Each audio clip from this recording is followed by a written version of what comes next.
Hey there. I just want to do a quick video to show you guys how I set up my flipboard jewelry racks. Just to give you a little bit of background and insight, I don't have a paparazzi room or anything. It's just a space, and that space is limited to like the very back part of my living room, which, by the way, is not very big. So I had a whole bunch of tubs, and as I kept ordering inventory, the space was just crazy. So I said, let's put these things up. I said, like they have in the tattoo shop, or back in the day when we were younger and we had posters, and you'd go into the department store and you could do like a flip to look at the posters and all. So we set out to put this into play, and this is what we came up with.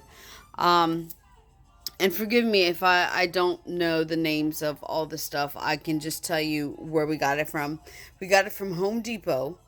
Okay. And this is one of those like metal, I don't know if they're like corner brackets or corner braces. I don't know what they are, but they're in the L shape. Okay. So we got one for the top and one for the bottom. They come in 4-foot strips. Okay, well, the ones we got were 4-foot strips, and we actually got two of them to go across the whole back wall of the living room. Because we're going to be putting pegboard on there, we knew it was going to be heavy, so we didn't drill the metal right into the wall. We actually drilled it into a piece of plywood or a piece of wood, and we set these up. First, I tell you, we had 4 feet, and we figured that with all the amount of pegboard we put on there, it'd be too much. But so we put like a 8-foot long boards across the back of our living room, only to find out that actually we had a whole lot.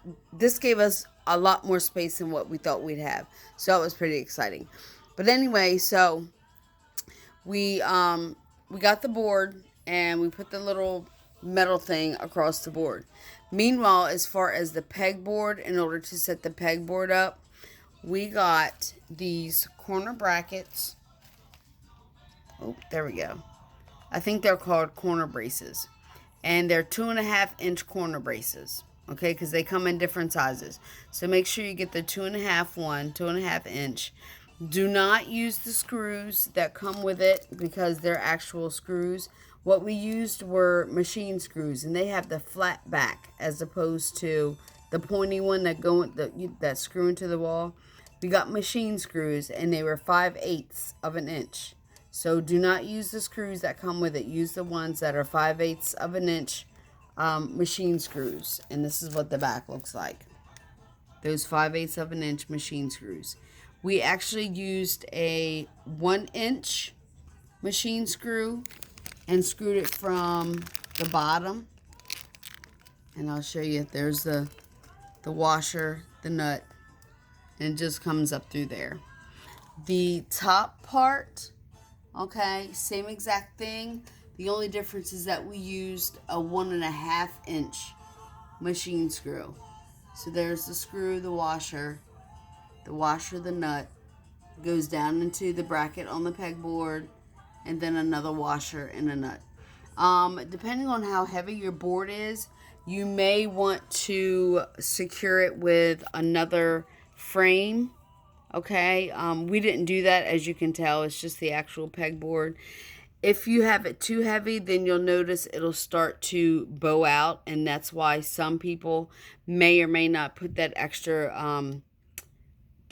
frame just to reinforce it. With me, if I notice it starts to bow out, I just screw this a little bit more, and it pulls it taut.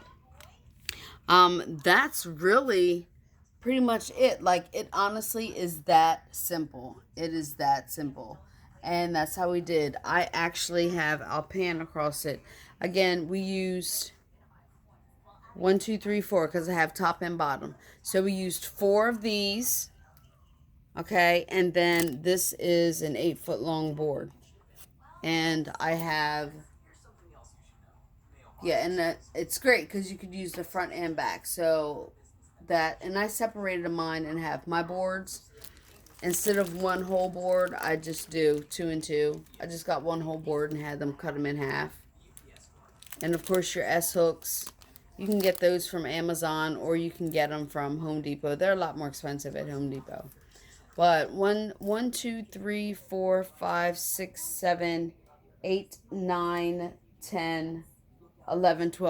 12 full boards that I have cut in half. And it took up, I'd say 8 feet. Probably a little less than that. Going all the way across the board. It is a lifesaver because I can hang up a crap ton of inventory against this back wall that were pretty much before in tubs, like tubs that were running over. So, yeah, that's it. And there's still a space in here that we could probably stick like another 1 or 2 boards. Oh, and we did, like as far as separating, I think we did 5. So like this board's here, 1, 2, 3, 4, 5 holes in the middle, and then we stick the next board in the 6th hole. And then 1, 2, 3, 4, 5, and stick it in this next hole. So I could actually hang up 2 more boards in between this one and this one. And that's really pretty much it. I know this was a quick video, but honestly, it's a super quick setup. Again, you have your 1-inch screw. I think it costs like $1.88 for the pack. Your nuts and your washers. Down here, it's a one. Hold on, this is a 1-inch screw. I'm sorry, this is a 1-inch screw. This one's a 1.5-inch screw. You get your corner bracket, and you want to buy 5/8 of an inch machine screws to go into your corner braces or corner brackets, whatever you call it. And that's pretty much it. I mean, I get my black hooks from Wall Peg Store or Amazon, and you're good to go. And you have your flip boards just like you see at the tattoo shop or at the rug shop or the rug department. There you go. That's it. Yeah, that's it. Alrighty. Have fun with your new weekend project.